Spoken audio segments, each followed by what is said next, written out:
Some documents of destiny that contributed to the development of our nation came to us from Great Britain. But during the 1760s and 1770s, the British Parliament provoked colonial unrest when it tried to impose new taxes on the American people. Those documents of British taxation included the Sugar Act, the Stamp Act, and the Townshend Acts. Well, the Stamp Act and the Sugar Act and the Townshend Acts were acts that are significant because they galvanized Americans against certain kinds of egregious governmental behavior. So they're significant documents because they indicate the limits that have to be placed on government, such as no taxation without representation. After the French and Indian War, the British government was deeply in debt and needed assistance from its American colonies. The method they used to raise the money was taxes. In the first part of the war, the French had victory after victory, and the British were very nervous and said they were going to tax the colonies more. They'd always been taxed. They just never really collected much revenue from them, allowed them to keep their own revenue from certain portions of the tax. So the tax was nominal before. But now, the British were determined to get their money. The Sugar Act placed an excise tax on sugar and molasses, which made goods with these ingredients more expensive. The Stamp Act taxed all printed matter, everything from newspapers to diplomas.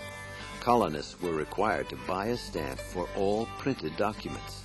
And the Townshend Acts levied import duties on glass, paint, paper, and tea. But what comes out of those three acts is the idea of the contract of consent, that there should be no taxation without representation. And given typical custom, given usage, given the fact that the taxes had been there before and never really imposed heavily, all of this led to an egregious reaction by the colonists. They were absolutely opposed to the idea of paying these taxes. Colonial resistance was swift and intense. Assemblies gathered in protest, passing petitions and resolutions. They organized boycotts against British goods and refused to use stamps or stamped paper. There were also street demonstrations, mob protests. Tax collectors were harassed, and other unrest that eventually led to the Boston Tea Party. Among those fighting for the colonists' rights was the great political activist and Boston patriot, Samuel Adams. If we suffer tamely a lawless attack upon our liberty, we encourage it. This crisis finally came to an end in October of 1765, when the colonists held a Stamp Act Congress, which issued a Declaration of American Rights and Grievances. On March 18, 1766, the British Parliament backed down and repealed the Stamp Act.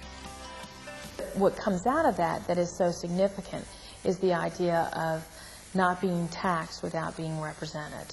That if you're going to tax them, they should have had a voice in the body politic which created and levied that tax.